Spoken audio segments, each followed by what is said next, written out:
Welcome into America's Retirement Headquarters, home of the Retirement Guys Formula and America's Medicare Associates. Securities offered through Peak Brokerage Services, LLC. Advisory services offered through the Retirement Guys Formula. Registered investment advisor. America's Retirement Headquarters, America's Medicare Associates, and the Retirement Guys Formula are separate and independent entities from Peak Brokerage Services, LLC.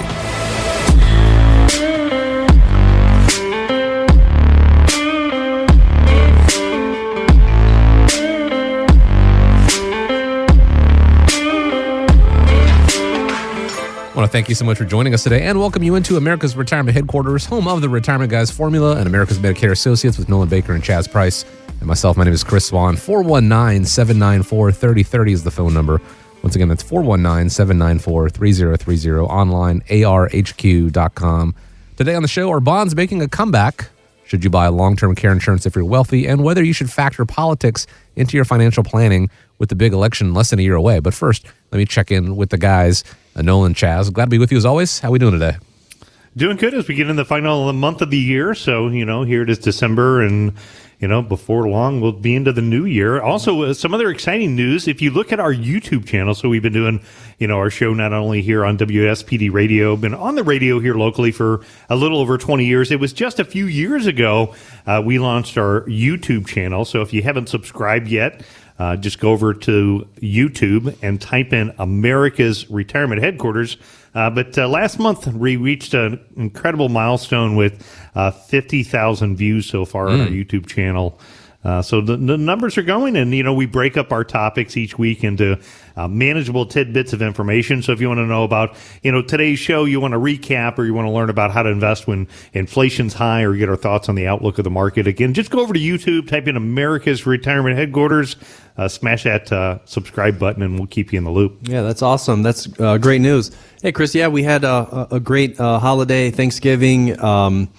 Got my Christmas lights up successfully, luckily, and I'm pretty sure this is why married guys live longer, because Elena helped save me from a pretty precarious situation. I'm on my tippy toes on the rung of the ladder, which you should not be on. She's like, honey, I think it actually goes up one more. I was like, oh my God, what am I thinking? I thought maybe I just shrunk or something like that, but definitely thankful for her and for the family, and glad to be back on the show again. I'm glad that you made it through the hanging of the lights and decorations unscathed. 'Tis the season and all that. In my house, particularly in my neighborhood, some of the lights went up right after Halloween. I disagree with that. We say all the time it's never too early to start planning for retirement. Christmas lights, now is officially a time, but it's a whole other discussion. But we're here to talk about retirement, not really the holiday season, but hope you all are enjoying it out there. Let's go ahead and dive in with this. Investment giants Raymond James and Charles Schwab, they're reporting a decrease in revenues due to people moving to higher yielding money market accounts and CDs. If given the choice of high returns with high risk or reasonable returns with less risk, people are choosing the low risk route. So can being risk adverse hold you back from having the growth that you might need in retirement? Yeah, Chris, I'm going to tackle this one to start off. That's a really good topic. And yeah, you're right. According to Moody's, Schwab suffered an 8% drop in revenues second quarter and a 21% drop in profitability. So that's a pretty big number. Also, Raymond James was down 1% in revenues and 13% in earnings. And I think a big part of that has to do with the fact that these brokerages own banks. So that big increase in interest rates that we saw through the first part of the year, we saw almost a 500 point increase in rates, and then we saw another one, a 75% increase in at the end of the second quarter in July. So I think that's definitely something to think about. Now for savers, though, that does signal a good thing. I think for savers, it's actually an increase in your you get a pay raise essentially when interest rates go up. And so, but I do think it's important not to be seduced into being too conservative and not to put too much of your money into a fixed rate like that, because for one thing, the point I want to make is these high interest rates might be transitory. What goes up must come down. We've always heard of that adage. And so interest rates generally do fluctuate in, cycles. And so you don't want to be taking too short of a trip with your interest rates. I sometimes compare it to like going from here to Cleveland and Toledo. That's about a 2.5 hour drive. You don't want to take a bicycle doing that. It's a long-term trip. So you want to have a long-term vehicle. So don't, think that these interest rates will stick around too long. The other thing that I want to talk about real quick, and I'm going to kick it back to you, Nolan, is the difference between investment risk or risk tolerance, I should say, and then risk capacity. So to me, the question of whether or not you should be, investing real heavily in these fixed interest rates deals with how much risk an investor is willing to take versus how much risk they should be taking, or what their capacity or their ability to take risk is. And so if you're not sure about that, if you're not sure really what the difference is between risk tolerance and risk capacity, give us a call here and we can talk to you about it a little bit. But essentially, your risk tolerance is just that. It's how much risk are you willing to take? And maybe you're a more aggressive investor by nature. Maybe you're more conservative. But the capacity, Nolan, for risk to me means, do you have enough money saved to be able to be in a conservative position? Do you have the capacity to be conservative, and or do you need to take the risk? Because we've talked about on the show, there's only two things that work. It's either you or your money. And if you stop working and your money's stopping working, well, where does that leave you long term? So again, here's what Chaz talked about. It is knowing what your risk score is, and that can help answer that question. Is being too risky a bad strategy for retirees? So give us a call, 419-794-3030, and what we can do is we can get you what your individual risk score is and talk to you a little bit about, what your tolerance is for risk. We have a questionnaire where we actually walk you through a series of questions. It's similar to like going to an eye doctor. It's like, well, do you like this investment, or would you rather have this one or that one, this one or that one? And based upon the way that you answer those questions, it talks about what your tolerance is, for your comfort of level of risk. And it's important to know that now, because it's been our experience that it's somebody who their risk profile doesn't match up with who their tolerance is for risk that ultimately ends up making a change after something bad happens. And ultimately what that'll result in is you selling your investments at what could be a loss, locking in a loss, moving to something that's perceived to be less risky, and then missing out on the recovery of what's happening. And the second one is the exact area that you're talking about, which is the capacity of risk. So knowing based upon how to make sure that your money has the best potential to last for the rest of your lifetime, knowing what your risk number needs to be. And there's also a couple of the things that we can do when we get you your risk score is we can run it through the retirement riskalyzed risk calculator. And what we can do is we can show, if you took 20% less risk, would that increase or decrease the probability of success for you achieving your goals? And because when you get to the capacity, one of the questions that you want to ask yourself is, if you doubled your money and, what would you do differently that you're not doing today versus if your money was cut in half, what would that be as an impact on your retirement? And that riskalyzed risk calculator and running that risk capacity would show you what the results are. Maybe you've got to the point where you've saved and you build up a great nest egg.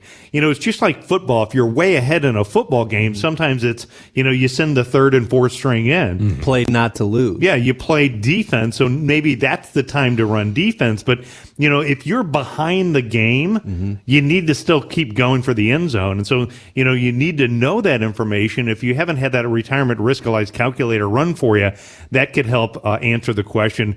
I'll also give you a couple other tips. Is number one, plan for the long term.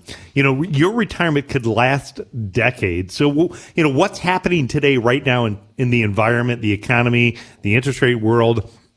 Think about things and make decisions not based upon today, but make decisions for the long term. When you are looking at long term and you're, ultra conservative, you also have to think about the impact that things like high inflation could have on your portfolio and eroding the purchasing power that you could have in the future. In addition to that, the fact that the government continues to spend out of control and we have the likelihood of higher taxes in the future. Those areas could be a big impact on you. Number two, my number two tip for you this week is know when you're going to need the money. Short term, you might feel risk adverse. We're going to talk about politics, the election this year, market results. But the reality is that's just one more event in an endless amount of events that are already happening.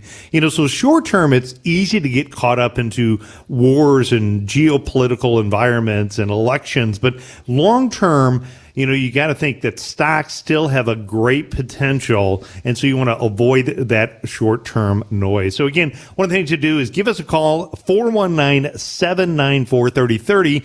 Ask to get your risk score. We'll run what those numbers are for you, and we'll give you a number, actually a physical number that you can look at that measures your portfolio from 0 to 100. Then we'll spend a little bit of time talking with you about your tolerance for risk and also the capacity of the risk in your portfolio. So happy to help out as a listener of the show. In a way that, those beds where you have your sleep score to figure out what's going to be most comfortable for you. And it's going to vary from person to person, but you want to find out exactly what it is so that you can best suit the plan or, the mattress or what have you to your needs. Finding out your risk score is as simple as picking up the phone and giving a call and scheduling a time to speak with the team at America's Retirement Headquarters and being able to navigate retirement going forward from there. 419-794-3030 is the phone number.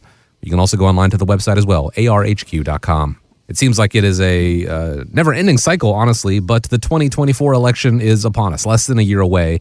And a new survey from Nationwide found that 45% of investors believe the results of the U.S. presidential and congressional elections are going to have a bigger influence on retirement plans and portfolios than the market itself. So how often do you find your clients factoring politics into their investment decisions, and what is your advice when it comes to that?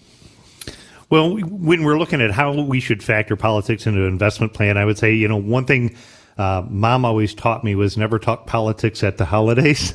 Not at the dinner table. Good thing is you're listening to our radio show, so we're going to give you that advice today and talk to you about, what you should do and how to position your portfolio, with the upcoming election and what's happening right now. The first observation that I would have, if I took a look back, say, over the last roughly year, Chaz, what I would say is that there's people that I'm running into that I fall into a category that I would refer to as investment paralysis. Mm-hmm. So it's either that or people that are making major investment changes because of their view on the politics. And so again, it's not a debate whether you're a Republican or a Democrat or which side you lean towards. The reality is investment paralysis and or making major financial changes to your portfolio based upon how you feel the election results are going to happen over the next year can be a costly mistake. In fact, I met with one gentleman. He had reached out to us after hearing us at one of our public speaking events, and we'll call him Tom. So Tom came into the office, and it was October of last year. So again, way ahead of the election time. But, he came in based upon what he was thinking the election results were going to look like. And had moved completely out of the market. He moved his money over into traditional FDIC insured CDs. Now, we flash forward to today in 2023 at the end of the year, CD rates are significantly higher than what they were a little over a year ago. So one, he got out of the market when the market was going down last year. And two is he locked in terrible interest rates, with interest rates are significantly higher today. So now he's stuck in a tough situation. The market has rallied in 2023. He really missed out on all that rally in the market. And now if he decides to kind of jump back into the market because it's rallying, he could get a double whammy if the market moves down. Other people that I've met with, talk about, what their political view and outlook is about the election. So if we look at it and we go back and we look at the election year results and we look at what did the S&P 500 index do during election years? The S&P has been here a long time, so it's well over 20 cycles that we've had 4-year elections in the S&P, and about 80% of the time, the S&P 500 index posted positive results in an election year. So you can't directly invest into the S&P 500 index, but what it would show is that equities have a history of, performing well. And if we stop and we think about it, I would say it makes a lot of sense because obviously whoever is the political leader wants to talk about how great things are, and whoever is the person that's running to come into the office wants to talk about how great things are going to be. But if you were a listener to our show and you want to say, Nolan, okay, what do I do about this? I feel like I'm in this situation of investment paralysis. I'm on the verge of making a change to my investment portfolio. The first thing we should do is get together. Let's have an independent portfolio analysis. We can go through your investments and take a look at making sure that your investment plan is not only set to survive next year, but thrive next year.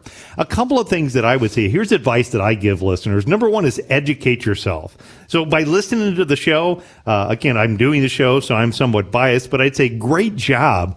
You're getting some knowledge and beginning to take steps to understand, to help contribute to making smart financial decisions to get you out of that paralysis mode and knowing what the basics are, knowing what the pros and cons of investing are. Number two is you want to set some clear financial goals. You know, those goals talk about what your income needs are going to be next year. You want to have short-term and long-term goals. You know, how long do you want your money to last?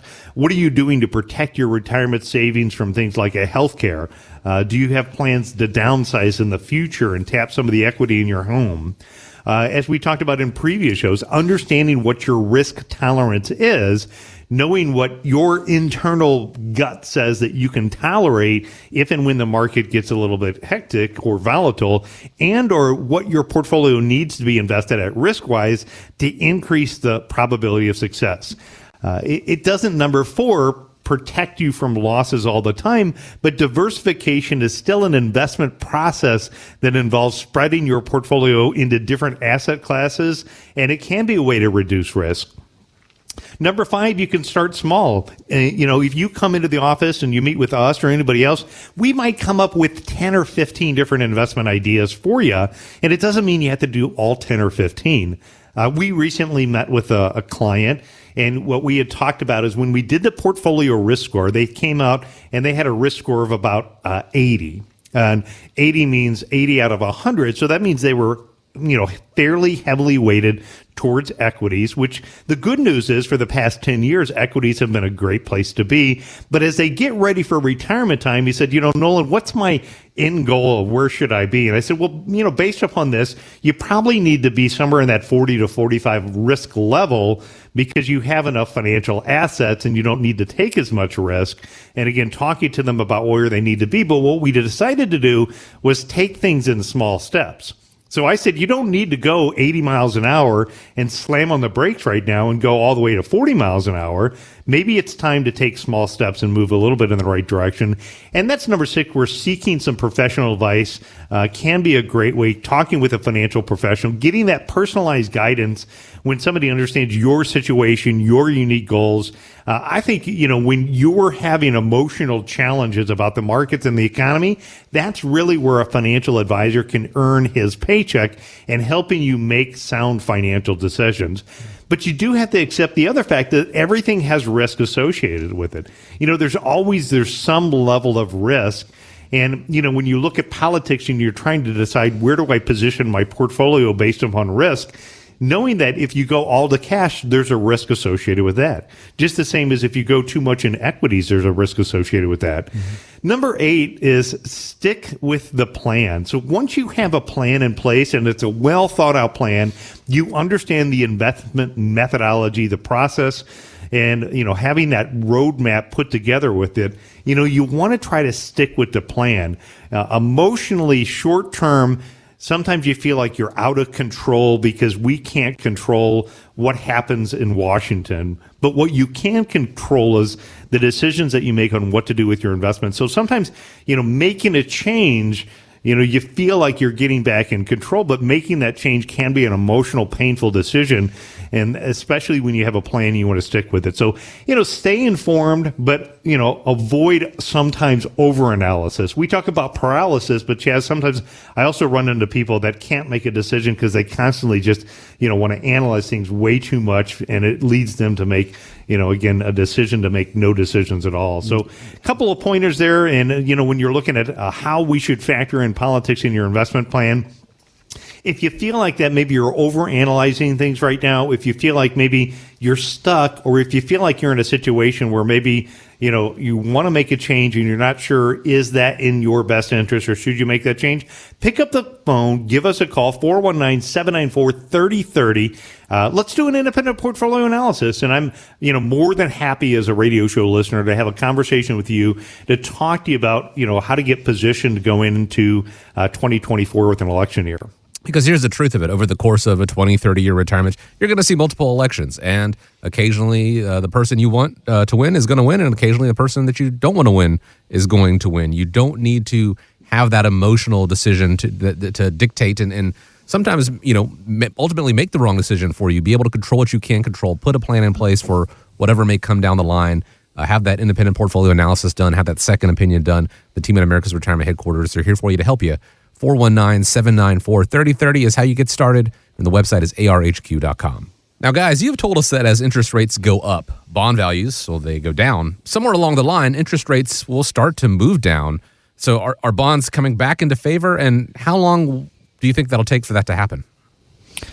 I think a big takeaway from this section is, are bonds making a comeback? The important thing is if you've listened to the show, we had talked in the past on our radio show a couple of years ago about what we feel was the high risk that bonds faced, as we bottomed out in the interest rate environment, and it was likely that interest rates were going to rise in the future. And so if you're a listener to the show in the last year or two, and your advisor or somebody that is helping oversee your investment portfolio hasn't sat down in the last year or two and have a conversation with bonds, and or if you own bonds or you're in a 401k and you have a target date fund, I really think that you should get a second opinion, because when we look at it and you look at the aggregate bond index and you go to a website like Morningstar, the yield right now is 4.7% as the end of November, beginning of December, and they have an average duration of 6 years. Now, Chaz, I know you have some comments about duration and yield, but when we look at it, the yield is still kind of low. It's gotten better over the last year. But when you add the yield and the increase or decrease in prices, year to date, bonds are actually only back to slightly positive. In fact, if you look at the last 3, 5, or 10 years, at least in my opinion, bonds using the, again, aggregate bond index, AGG, on Morningstar, have not even kept up with inflation, let alone if they're in a retirement account, you've got the other eroding fact of taxes will have to be paid on them. But in general, though, when we look at that, there's going to be some form of entry point in bonds. And so I'm not saying, bonds are dead forever. If I go to Yahoo Finances and I look at the AGG chart over the last couple of years, the bond index is still about 20% below its July 2022 highs. And when we look at the consumer price index, here's what's happened in the last couple of weeks, is you had the consumer price index was only 3.2 in October compared to 3.7 in September. So what is happening now, people are starting to say, well, maybe we're starting to turn the curve on the inflation problem. Maybe we're getting to the point where the Fed, is going to stop raising interest rates. In fact, if you look at the futures market, they really have priced in the fact that the Fed is most likely going to be done with raising interest rates. And so now the debate turns into, when they're going to lower interest rates. But when we were talking about this topic, Chaz, you brought up a good point, and that's what's called the risk premium trade-off between yields and what bond funds are versus other traditional fixed accounts right now. Yeah, when we talk about the risk premium, Nolan, we talk about what is it going to take, or what's the extra return over and above a risk-free rate that an investor needs to get to entice them to make an investment in a bond or a stock or any other security that has risk to it. And so me personally, when I'm looking at a bond and I'm saying, okay, I can get, let's say, 4.7% on a treasury, let's say, for instance, which is a good interest rate. What are my alternatives at this point? And if I'm a riskier investor and I'm looking for a risk premium, I'm looking for something something over and above that risk-free rate, I'm going to look for stocks. So that's one thing. The other thing you talked about was the duration of bonds. The interest rates are still, if you have a long-term bond, your interest rate in this case was, 4.7, and you've got a 6-year duration bond, it's just going to be a lot more sensitive. And then we've got the fact that the government is still has to issue a ton of debt in the next year and a half. So there's just a lot of pressure on bonds right now. I don't think the worst is over for them yet. If it were me, I'm looking more towards stock than bond at this point. I don't think they're back in favor. In an environment where the 60-40 portfolio has really come under scrutiny, and not necessarily because of the stock side of it, bonds have certainly come into question, and it's not to say that you should not have them in your plan at all, but maybe looking at that balance differently, maybe looking at other ways to invest that 40% if that is your mix. The team at America's Retirement Headquarters, they can run the numbers for you, and figure out how to figure out what's going to work best for your risk tolerance. Again, at the end of the day, that's what matters the most is your comfort level, and then create a plan around there. You need to take the first step and give them a call though. 419-794-3030 so you can start putting that plan together. 419-794-3030 or go into the website as well, arhq.com. Now, we have heard a lot of differences of opinion lately when it comes to the Fed's handling of interest rates. Here is another one. Investment strategist Donald Luskin recently told Fox Business that rate hikes are he says they're making the economy stronger. It appears from all the evidence, like the more the Fed tightens, the faster the economy grows. I know that's insane, but that is what the evidence shows. I know it defies intuition, but I think we need to educate our intuition in the light of the data. I think one of the things that we may discover here is that we went through about 15 years after the great financial crisis of zero interest rates and low inflation and jobless recoveries and all that stuff. It could be that we've broken out of that and we're back into an era of productivity-led growth, the likes of which we've just forgotten about because we were in secular stagnation for 15 years. Let's talk about what Donald said there. Have higher rates actually given people that are ready for retirement a new opportunity? I think to me, it depends on what side of the spectrum are you on. So if I think about a lot of our younger listeners, or even my son, he's getting ready to finish up with college, and he just recently got his first vehicle, and then he's at some point probably going to buy a home in the next 5 to 10 years. Higher interest rates have a real big negative impact on those people who have debt. So hopefully maybe causes him to slow down a little bit, make a little bit more of a smarter decision of whether, I need that home or that big a home or need that car right now. On the flip end of the scale, if we think about our higher interest rates giving people a new retirement opportunity, I'd say absolutely. Again, if we talk about our listenership and we think about things over the last couple of years, Chaz, I know we've tried to give our listeners a lot of great advice about, the risk that we saw in the interest rate environment. And we talked about, repositioning their portfolio maybe away from some bond funds into other fixed income investments. And, with the limited choices, if you go back a couple of years ago, what it oftentimes did is it led to, investors getting more involved into equities. And, we've now in 2023 had a pretty strong rally in equities. And what we've also had is we've had a pretty strong rally in interest rates. So in my opinion, with the higher interest rates, I think it does give retirees another opportunity, and that's an opportunity to maybe rebalance their portfolio here at the year end or at the beginning of the year to get their portfolio to be able to take advantage of what some of these fixed rates are, because they're the highest that I've seen in my kids' lifetime. It's a great opportunity for somebody who wants to add some stability into a portfolio. So whether it's you're reducing your equity exposure or you're reducing your investments that are interest rate sensitive like bonds and adding in more fixed income investments, that could be a traditional FDIC insured CD. It could be a high interest money market fund. It could be a fixed annuity for a set period of time. I think those can be areas where, these higher interests can give people a little bit more stability. It adds a ton into their portfolio.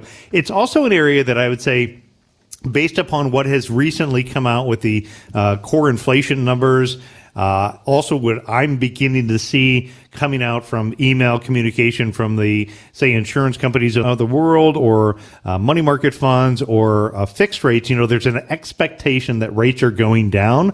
We're already starting to see some of the products in the fixed rate environment come down.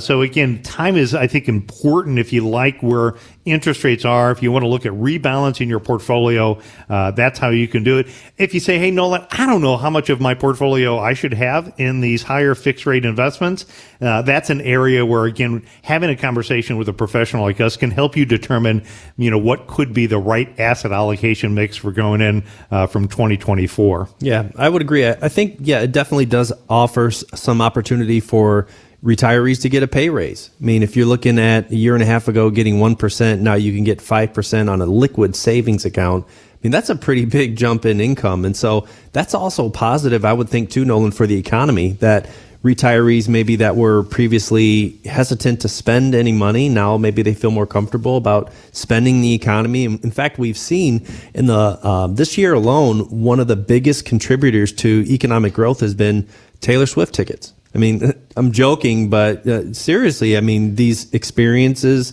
that retirees have kind of been pent up and not been able to go anywhere, they're starting to spend again. So I would think that's probably maybe a function of they just feel a little bit more comfortable and have some income coming in. Also, the stock market. If the stock market is a leading indicator of economic strength and ability and growth, I would say, yeah, it's actually been a positive. I mean, it's definitely allowed us to provide more income. It controls inflation, brought some borrowing costs up for, millennials and Gen Zers that are out there looking for houses. It has slowed down the housing economy as well a bit, but I think it generally stabilizes the economy, stabilizes the U.S. dollar, puts a bigger demand on U.S. dollar denominated investments. And so I think overall it's a good thing for retirees, higher interest rates, not super high. I think we might have actually found this soft landing. I mean, if I had to declare victory, I don't think it's just yet, but I think, the Fed is getting ready to pop some champagne here pretty soon because we've had very little. We've had some CPI come down. We've seen that from 3.7 to 3.2. We've had very low unemployment. We've seen We've gotten this rip your face off year-end rally in the stock market. I mean, things are going well, and so I think higher interest rates right about here is kind of a good place. The government can stop here. I don't think we need to go much higher. The other point too is income on annuities. We talk about the income annuities, the lifetime income guarantees that people can get from insurance companies. The way you insure your home, you can insure your income, and those lifetime payouts, those income guarantees, are based on whatever the prevailing interest rates are at the time. So a year and a half ago, an income annuity may not have been a great option for an investor, but if you look at 12 months later where interest rates are 5 times higher than they were, that might actually be a solution for people to start looking at again, which is what previously wasn't really a viable option in my opinion. Higher interest rates right now, probably not the best time to go ahead and take out a loan for that first house or, start a new credit card, things like that. But there are ways to make it work in your favor, especially if you are looking to generate income off of some of these strategies. But it's going to vary from person to person as far as what's going to work best for you and how to go about doing it. They'll be happy to have that conversation with you. Just give a call, 419-794-3030. That's the number. There's a tiny Georgia restaurant that says it is not afraid to charge a hefty fee for unruly children. One family with 9 kids was caught off guard recently when the owner threatened them with a $50 surcharge. Some customers say, they don't actually see a problem. Depends on how bad their kids are. Parents need to teach kids etiquette. They need to teach kids to behave, that there are other people in the world, and it's okay to have fun in the right place. Now, this fee is something that the restaurant actually implemented during the pandemic. I don't know if they're going to ever change it. Speaking of fees, though, when potential clients come into you and you do a portfolio analysis, do you have people that are caught off guard when your review reveals fees that they didn't expect to see in their portfolios? Yeah, I think a lot of times people are, quite frankly, shocked at the amount of fees that they're not aware of when they come in and we do kind of a portfolio analysis and we go through and we take a look at them. To me, finding hidden fees is like literally putting money back in somebody's pocket. We're changing weather here in Northwest Ohio. My wife's kind of taking the spring clothes out of the closet and putting her winter clothes in there. And I don't know if you've ever put a jacket on that you haven't put on in a year, but you reach in the pocket and there's $20 in there. It's the best. It's the best feeling ever. So our job, to me, is like finding those $20 bills. Now you compound that by the size of an average retiree's portfolio, and you could talk, hundreds, if not thousands or tens of thousands of dollars, especially over the course of time, that those hidden fees can erode a total portfolio. I am going to say this, though. I'm going to say the fact that the cheapest isn't always the best. There's reasons to pay fees. We don't work for free either. So it's important, I think, to know what you're paying for and know what you're getting in return. A couple of tips that I'll give you is make sure that you actually read the prospectus. So when you invest in things like a mutual fund or a variable annuity, you have the ability where you can read a prospectus. And a lot of times I know it's challenging because you probably don't have that prospectus handy or you don't know where to get one. But if you go online and you Google, the product name and or the company that you work with, you can get the prospectus pretty quickly. So you can type in the company name and the product. I just Googled one here as an example. Now, this prospectus is 290 pages, so it does take a little bit of detective work, when you go and you take a look at the different fees and expenses. In this case, it's a variable annuity prospectus that I'm looking at. You've got to add up things like the sub-account fees, the mortality expense ratio, the admin, the writer cost. But when you go to the table of contents, you should be able to identify the fee section. That's another big thing that when you come in with us and, if you want to have a portfolio analysis, we have the ability where we can slice and dice that information, get to it pretty quickly so you know kind of what your total cost is. But things like variable annuities, things like mutual funds, things like managed portfolios, those type of things, they have fees and expenses. So you want to get a good idea what those fees and expenses are inside of the portfolio. You want to look at competitive expense ratios. So, if you look at what the goals and objectives are of that strategy, is there a comparable strategy out there that offers a similar to lower expense ratio? Understanding things like sales charges. Some investments come up with upfront sales charges. Some investments come up with back-end sales charges. Other things like mutual funds have something called 12B1 fees. You might have advisory fees or investment management fees. Some companies trade transactions. I know with a lot of the major custodians that are out there today, some of them have transaction-based fees or asset-based fees. Some accounts even have maintenance fees depending upon the size of the account. And so you kind of got to read through this information, understand, and bottom line, I'd say ask questions. So don't hesitate to ask your financial advisor or the financial institution to be very transparent to you that you want to understand what all the fees are in a clear, easy to understand format. And what is associated with your investing. Transparency is kind of important here because it does add up a lot. And we're looking at inflation is high. If you can cut some fees and expenses or increase predictable income, how much better off would you be moving forward? And so look at areas that are things that are not adding value to your portfolio to try to find and eliminate some of those hidden fees. Yeah, not only not adding value, but they're detracting from it. It's kind of like termites or bugs or something in the house. They're hidden, but they're slowly eating away at the value of your home. And so it's important for you to identify them. It takes careful research. But the biggest thing is that we can actually prevent them.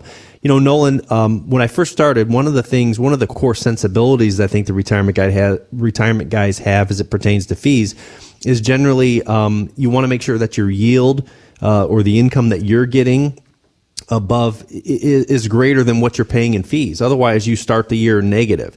Some things like that. The other previous segment, we talked about making sure your bond fund, the duration is less than the yield. Things that, a professional would know. You might see a termite or something, but you wouldn't know the extent of the problem until you have a professional look at it. And so that's kind of what we offer. And to me, fees is a very sensitive subject because of all the things in the market that, we are subjected to, fees and what we pay for things is actually one of the things that you can control. And so a lot of the focus, I think, for our just average investors that are listening today is to know exactly where your source of expense is, what you're paying, and more importantly, why you're paying it. Because like you said, Nolan, I don't have a problem with paying fees as long as I know what I'm getting for it. It's a problem in absence of a value what you're getting. And so in the prospectus, I applaud you for that. That is if you can't sleep at night, pull that bad boy out because it will knock you out. But there's other ways to get that information, and the advantage of living in this time is that the computer, even your phone, has a treasure trove of information about where to find hidden fees. The most common is the expense ratio. That's the expense that you pay, for instance, a mutual fund money manager to be buying and selling the stocks. And so if you have a financial planner or a financial advisor and you're paying a high expense ratio to have a mutual fund buy and sell the stocks, are you duplicating any of the effort? And if you are, why? Maybe is it a smaller stock portfolio where we do really want multiple eyes taking a look at it, or are we just picking the largest 30 stocks on the in the world? Do we need to have a really high expense ratio to do that? Those are some of the things to think about. There's also a section of fee, what we call 12B1 fee. Those are, typically fees for, the marketing and the commissions that are paid to the brokers that sell them to you. So there are some funds out there that offer no 12B1 fees. So those are some things that you want to look for. The other point is transaction costs and turnover. This is a really subtle, nuanced sort of discovery of fee, but it's important nonetheless. Turnover deals with the tax implications of the portfolio. How often are the managers, is she buying or selling inside of that portfolio? Because if you own a mutual fund outside of the IRA wrapper, the tax shelter, anything that gets bought and sold inside of the fund, whether or not you actually sell any of the mutual fund yourself, still gets passed on to you in the form of a capital gain. I've had it happen to prospective clients in the past that come in and say, Chaz, I got hit with a $20,000 capital gain. I didn't sell anything this year. In fact, my portfolio was down 10% this year, and it's just a function of that.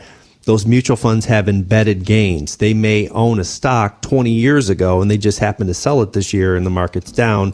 You get passed on the capital gain, your proportionate share. So again, taxes, fees, there's rife opportunity to kind of embed some of those things in mutual funds. And if you don't know what you're looking for, it can be a serious problem that can significantly erode your assets and your investments and your lifestyle over time. I mean, because like you said, Nolan, that's money in your pocket. If it's 1% per year or even more, wouldn't it be better in your pocket and you control where it goes versus somebody else? And to reiterate what Nolan and Chaz both said, it comes into the question of value. You can't really judge if something is of value if you don't know what you're paying. So having that fee analysis done, whether it is you going through the prospectus yourself or looking it up online or having the team at America's Retirement Headquarters help dig through it with you and, perhaps find ways where you can shift that or reallocate to pay less in fees, keep more for yourself, maybe even make that money work harder for you. It all starts with a simple phone call to reach out. 419-794-3030. You can go to the website as well, arhq.com. A couple wrote to a columnist on the Market Watch recently asking a question about long-term care. She is 69, he's 65. They've got 2 pensions, 2 Social Securities, bring in total about $200,000 a year, and they've saved $1.5 million, which they don't actually touch. They looked at long-term care policies and found they top out at around $360,000. Since they have more than enough of that saved, the question came up. Should they just say, if long-term care happens, we'll just pay for it ourselves? Guys, what are your thoughts on this? And is this a question you guys get asked often? Yeah, I would say it comes up. If we're not getting asked the question, it's one that we're asking as part of an overall comprehensive review. Okay. And I think there isn't one definitive answer, Chris, at least to me, whether or not a wealthy person needs long-term care insurance. I mean, I guess it's all relative, the word wealthy. Because I've run some financial planning scenarios where, when we look at an average in-home, or let's say, an in-home sort of care situation where maybe somebody's coming in and just kind of doing a couple things around the house, could range anywhere from $60,000 to assisted living, maybe 65 to 70, and then the full nursing home care anywhere from $100,000 to $110,000. That's in today's dollar. And so when you extrapolate those costs out at a rate of inflation, which is almost double, maybe even triple that of the regular CPI that we look at, you're sometimes looking at, for 1 year in a long-term care facility, soup to nuts, probably close to $200,000, $250,000. And so you really, and then if you look at that, how long you're going to be there, we add maybe 1 or 2 years, maybe even 3 for the individual. And then you have, that's just one spouse.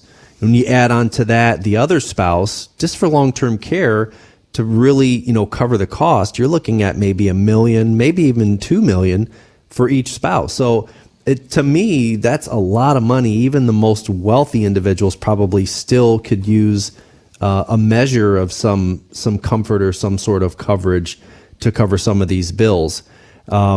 Especially looking at the aging demographic in the United States. We'll just draw the attention back to the baby boomers, where they're affecting, healthcare the way that they affected toys and homes and cars and everything like that. They're coming through this big demographic, and so there's going to be a demand for those services. And at a really high rate of inflation, plus with a high demand, you can see, the costs for long-term care and elder care just growing exponentially in the next, maybe, 10 or 15 years. But yeah, I do think for some folks, there is an opportunity to self-insure a bit.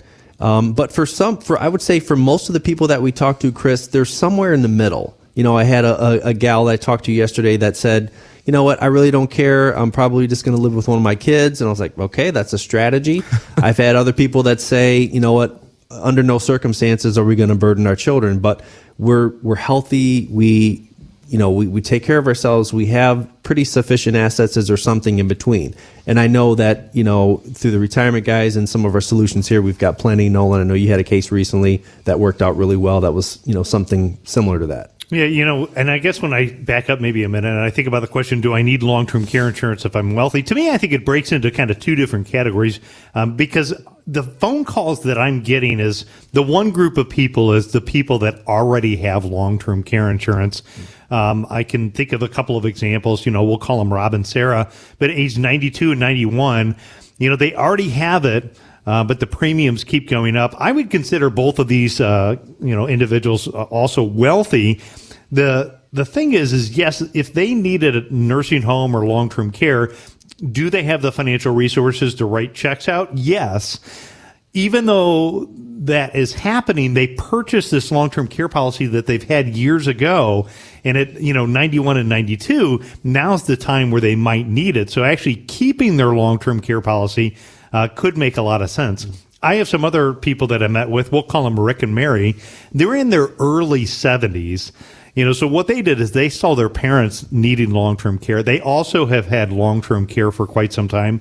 And they, like most traditional long-term care people, have got those premium notices increased. And so, the wife asked, she said, if I pay this higher premium, is that now set in stone that that's what the premium is? And I said, no, that's traditional long-term care insurance. You have to assume that it's likely to going to be more expensive when they raise the rate again in the future. You've got to build that into your plan. And so in their situation, what it made sense is, they could maybe drop down a little bit of the coverage. So instead of having lifetime benefits, they could reduce the benefits where it covers 3 or 5 years. They can do things like maybe change the inflation factor. There's some choices that they can make. So if you're listening and you're a wealthy individual and you have long-term care insurance, and you're worrying about getting these premium rate increases before you drop it, because that's what they want you to do, right? Before you do that irrevocable decision to get rid of what you already have, please, please, please, let's have a second conversation and talk about, does it make sense? Even wealthy people need to figure out what is a solution for this high, out of control long-term care cost that's out there.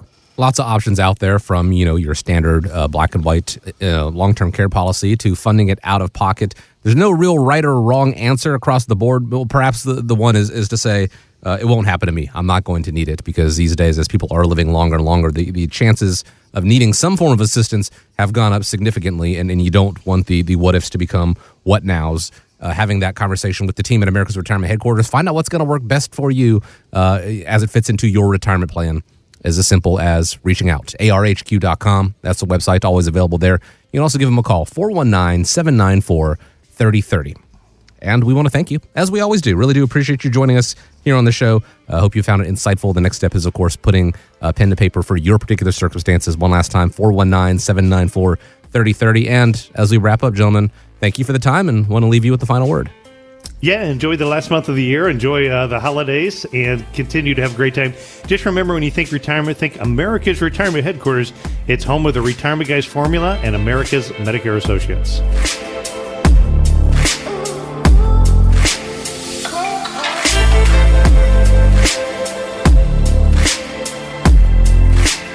America's Retirement Headquarters is located at 1700 Woodlands Drive in Maumee, Ohio. You can reach them by calling 419-794-3030 or online at americasretirementheadquarters.com. Exposure to ideas and financial vehicles discussed should not be considered investment advice or recommendation to buy or sell any financial vehicle. Investments can fluctuate and when redeemed may be worth more or less than when originally invested. Nolan Baker is not affiliated with nor endorsed by the Social Security Administration or any other government agency and does not provide legal or tax advice. Please consult with your attorney, accountant, and or tax advisor for advice concerning your particular circumstance. Annuity guarantees rely solely on the financial strength and claims paying ability of the issuing insurance company. By contacting us, you may be provided with information about insurance and annuity products offered through Nolan Baker, Ohio Insurance License Number 27787.